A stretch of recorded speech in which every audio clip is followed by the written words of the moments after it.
আসসালামু আলাইকুম। Hello viewers, আশা করি সকলেই ভালো আছেন। আজকে আমি রান্না করব গরুর মাংস আলু দিয়ে। অল্প মাংস কিভাবে আলু দিয়ে রান্না করে সকলে মিলে খাওয়া যায় ঠিক এভাবেই রান্না করব। এজন্য আমি কয়েকটা আলুকে ভালো করে কেটে ধুয়ে নিয়েছি। এখন আমি একটা কড়াইয়ের মধ্যে তেল দিয়ে সেই আলুগুলোকে ভেজে নেব অল্প পরিমাণ হলুদ মিশিয়ে।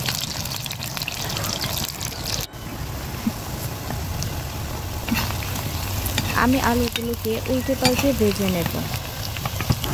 আলুগুলো অনেক বেশি ভাজা যাবে না। আমি উল্টে পাল্টে ভালো করে আলুগুলো ভেজে নিয়েছি। এখন আমি চুলা থেকে আলুগুলোকে নামিয়ে নেব।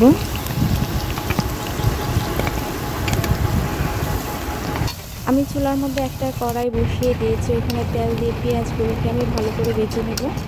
পেঁয়াজগুলো যখন ভাজা হয়ে যাবে তখন আমি অল্প পরিমাণ পানি দিয়ে দেব মশলা কষানোর জন্য, না হলে মশলা পুড়ে যাবে। এখন আমি এখানে দিয়ে দেব মরিচ গুঁড়ো, হলুদ গুঁড়ো, ধনিয়া গুঁড়ো, দিয়ে দেব আদা রসুন বাটা, পেঁয়াজ বাটা,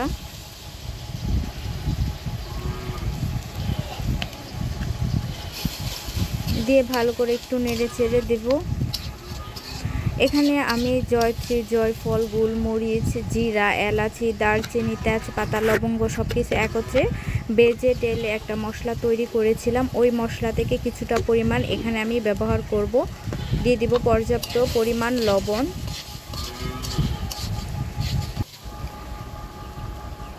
এখন আমি দিয়ে দেব সেই মশলার ফাঁকি।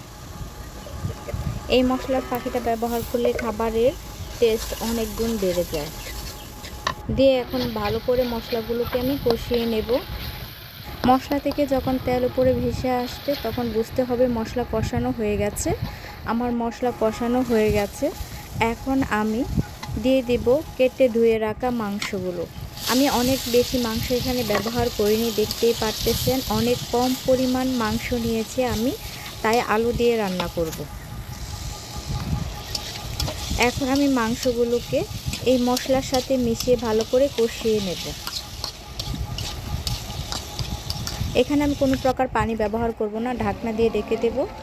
মাংস থেকে কিছুটা পরিমাণ পানি উঠেছে, দেখেন এই পানির মধ্যে আমি মাংসগুলো কষিয়ে নেব। একটা টমেটোকে ধুয়ে কেটে আমি এখানে দিয়ে দিব, দিয়ে আবারও কিছুক্ষণ নেড়ে ছেড়ে নেব।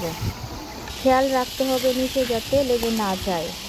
এখন আমি দিয়ে দেব ভেজে রাখা আলুগুলো, দিয়ে আবারও নেড়ে চেড়ে ভালো করে মিশিয়ে নেব। ভালো করে এই মাংসের সাথে আমি কষিয়ে নেব।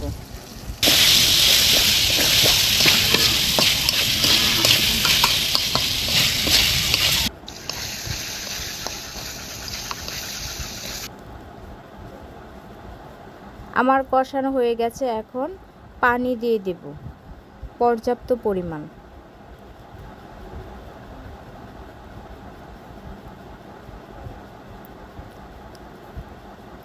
এখন একটা ঢাকনা দিয়ে আমি ঢেকে দেব ঝোল শুকানোর আগ পর্যন্ত। ঢাকনা তুলে আবারও একটু নেড়ে ছেড়ে দেব।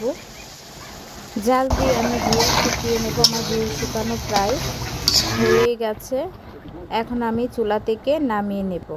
দেখেন খুব অল্প পরিমাণ মাংসের সাথে আলু দিয়ে আমি রান্না করে ফেললাম গরুর মাংস। এভাবে রান্না করলে অল্প মাংস দিয়ে সবাই খাওয়া যাবে। মাংস রান্নার রেসিপিটি আপনারা আপনাদের বাড়িতে ট্রাই করতে পারেন। আজ এই পর্যন্তই। সকলেই ভালো থাকবেন। আল্লাহ হাফেজ।